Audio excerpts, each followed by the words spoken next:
Tonight, we remember the victims of the Quebec City Mosque attack who lost their lives 6 years ago in a horrific shooting.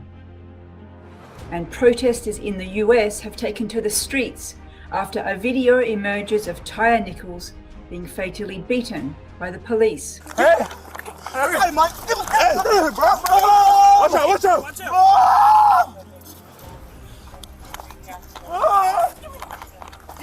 Later in the show, we will look at how a mosque in Regina, Saskatchewan is getting ready for Ramadan. So I try to teach people over the years that you guys are here from all over the world, so you need to learn to be accepting of others. Assalamu alaikum and good evening. This is Muslim News Canada on Muslim Network TV. I'm Catherine Bullock. Yesterday marked 6 years since the horrific incident at the Quebec Mosque that left 6 dead.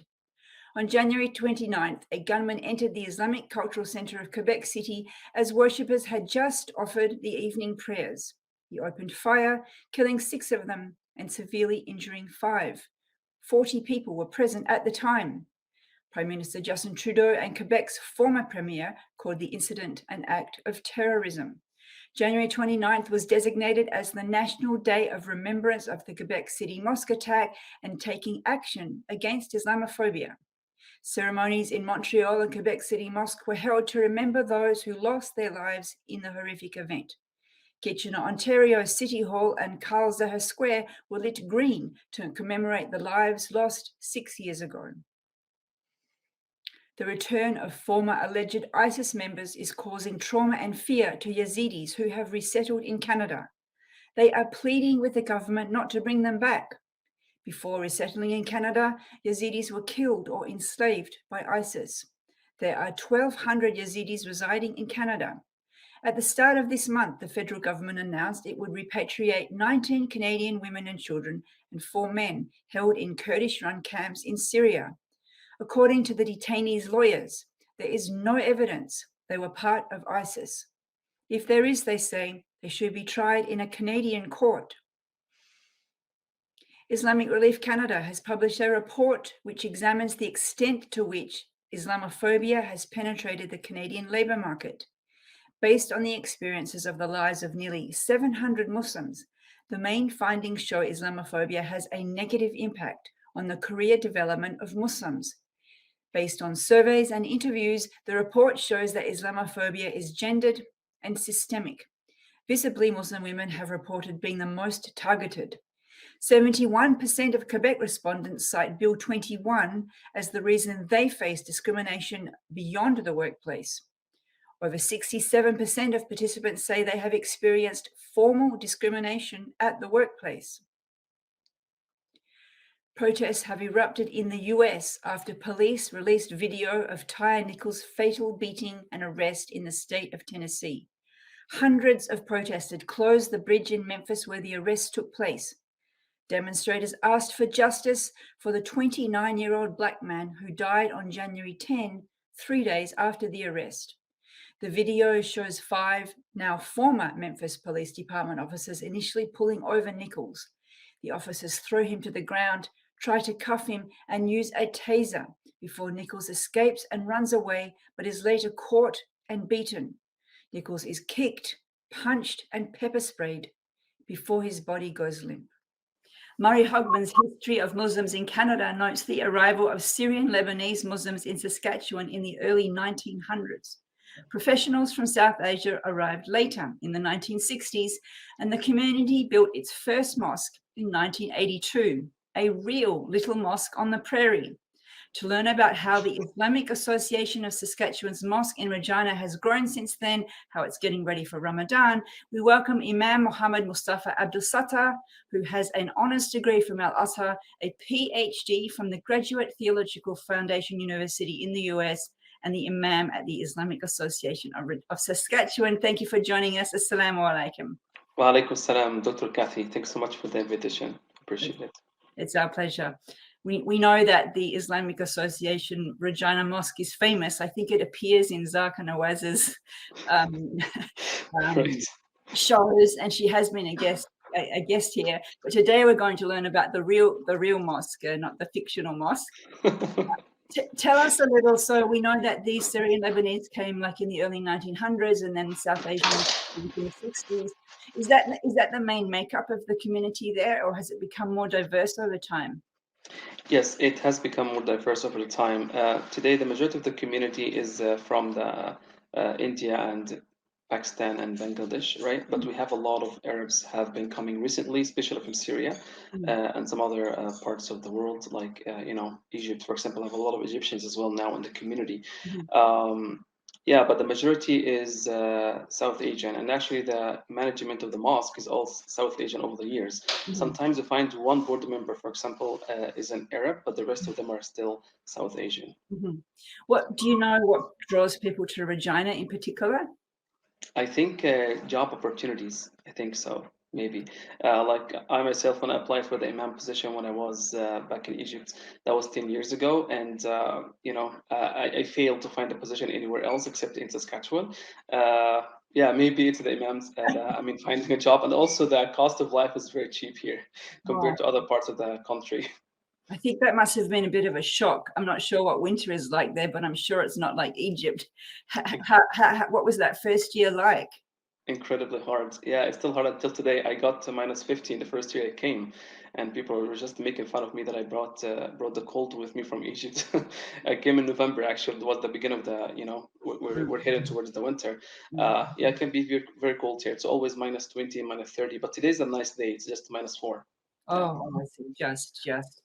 It's always hard when you come from those warmer climates. I used to start wearing my ankle-length winter jacket in October when I first arrived from Australia, and people would laugh. But the body, we do adjust over time. Agreed. Yes. How is the community in terms of its socializing and its community events, and how do you do community building at your mosque? One thing that's good about our community is that it's a small community, so everybody knows everybody. And the community is like, it's not only a mosque, it's a community center. Our mosque is a community center as well. People hang out in the mosque almost every day after Salat al-Isha. And if you come on Fridays and Saturdays at night after Salat al-Isha, after the halaqah that I give every Saturday, it's been going on for 10 years. I want to tell you, the mosque is very beautiful. It's like an event. People bring food with them and their kids. The masjid is just full upstairs and downstairs. So many kids and so many youth, high school and university students, and also elderly, and youth and also young people. They come and hang out in the masjid before and after the halaqah. It's just beautiful on Fridays and Saturdays as well. In terms of community events, we have Quran competitions. We when the whole community get together, as I said, it's a small. When we have one event, everybody goes to that event. We also have our Islamic school here. It's one of the most successful in the country, the Huda School, Regina Huda School, where Dr. Bugutta is leading the school, mashallah. So people also, their kids go to Huda School. I teach it there as well. Yeah, so that's basically what happens. People come to the masjid and find comfort there. That's very beautiful, very inspiring to hear you say that. I wonder, you said you applied to the position from Egypt. How would someone in Egypt hear of a job ad from Regina? Because I studied at Al Azhar in the Faculty of Languages and Translation, Islamic Studies Department in English. So I know some imams who travel to North America from the same department or elder than me. So I got in touch with them. And then I became like a part of the North American Imams Federation. And, the secretary, Dr. Omar Shaheen, used to send some emails like, advertisements from some some announcements, imams positions. When imams look, when the mosques look for imams from overseas or from even from the North America itself. So I applied online and I got a few interviews. And it wasn't about the interview. Every time I get an interview, I pass it. But the problem was the papers. At that time, I didn't have papers. But the Saskatchewan agreed to do my papers and bring me here. Alhamdulillah. I've heard from other imams. They say that the imam position over in a country like Egypt is quite different from how it is in Canada or not the US. And you've just described how it's a mosque and it's a community center. So were you sort of prepared for that community role when you arrived, or was it a bit of a surprise? This isn't what I was trained for. In terms of my experience in Islamic studies, yes, I was qualified. But in terms of the diversity and so many different cultures that I have seen here, I wasn't really very qualified. But what I found is the community, they were heading towards a certain direction, like follow one certain madhab, follow one certain madhab, and a certain school of thought. And when I came here, because I came from Al-Azhar, it's a very diverse environment in the Al-Azhar University. So I tried to teach people over the years that you guys are here from all over the world, so you need to learn to be accepting of others and tolerate other madhahib and other schools of thought and other Islamic sects who gather in the same place. So I think I was qualified for it, but my English actually, of course, it's improved over time. Then you just mentioned something that confronts a lot of I was going to use the word sect, but that's not quite right. Multi-perspective or multi-orientation of the Muslim community here. And you're getting ready for Ramadan. Tell us how you're getting the mosque ready for Ramadan and if those differences sometimes causes friction. In the past, yes. In the past, people sometimes, when the Imam leads the prayer according to a certain school of thought, they might request him to lead it according to another school of thought. So what I did actually in Eid prayers is sometimes I led it according to the Hanafi school of thought. It's one of the four famous schools of thought, and sometimes according to the Shafi'i school of thought, for example, to accept everyone else. And the Malik and the Hanbali schools of thought, they come under these two other schools that I mentioned. In terms of Ramadan, all my students that I teach them Quran are actually all of them are non-Arabs. And I'm the only Arab in the class. I'm a teacher, and then the only one who is Arab in the class.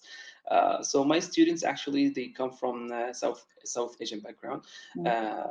But they are now being prepared to lead with me the prayers in Ramadan, because as you know, we lead 20 units of prayers, rakat, and I need some people to assist for this. So we have the mosque, and we rent another location every Ramadan because the mosque is not big enough to accommodate everyone. And I make sure to put a schedule for all these students to lead in different locations. We also have a Quran teacher who leads with me. So we alternate every night. I go to the mosque, the other night to the community center or the other location that we rent. The other thing that we prepare for Ramadan is the iftar program. We have an iftar program every day in the mosque. The mosque is very full.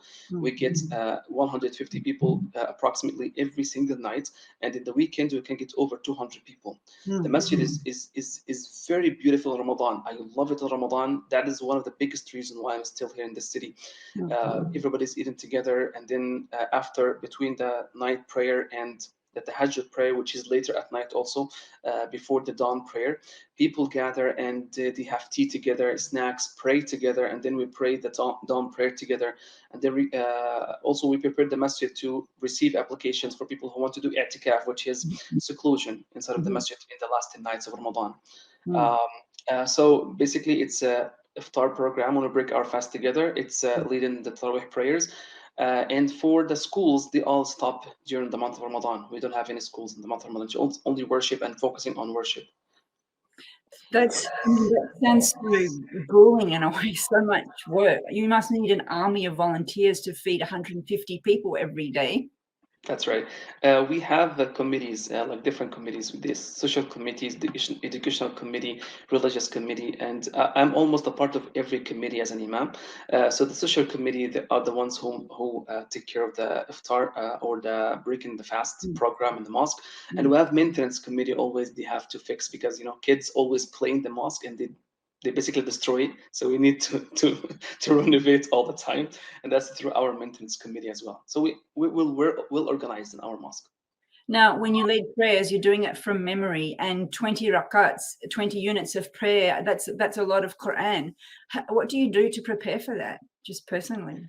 I have been a hafiz since I memorized the Quran since I was in my elementary school at Al-Azhar, right? In 6 years, you memorize it one time, and then your middle school or prep school and then high school, you review it another time. In your university, you also review 7.5 juz every year. By the end of the 4 years, you finish the 30 portions of the Quran a third time. So I think I'm qualified for that, and then my students also are qualified. So we read from our memorization. I lead 8 units of prayers only, and each unit of prayer with 1 page, right? And then the rest of my students, they lead the other, 12 units of prayers, and then I come back for the last one with unit of prayer before we just end our night.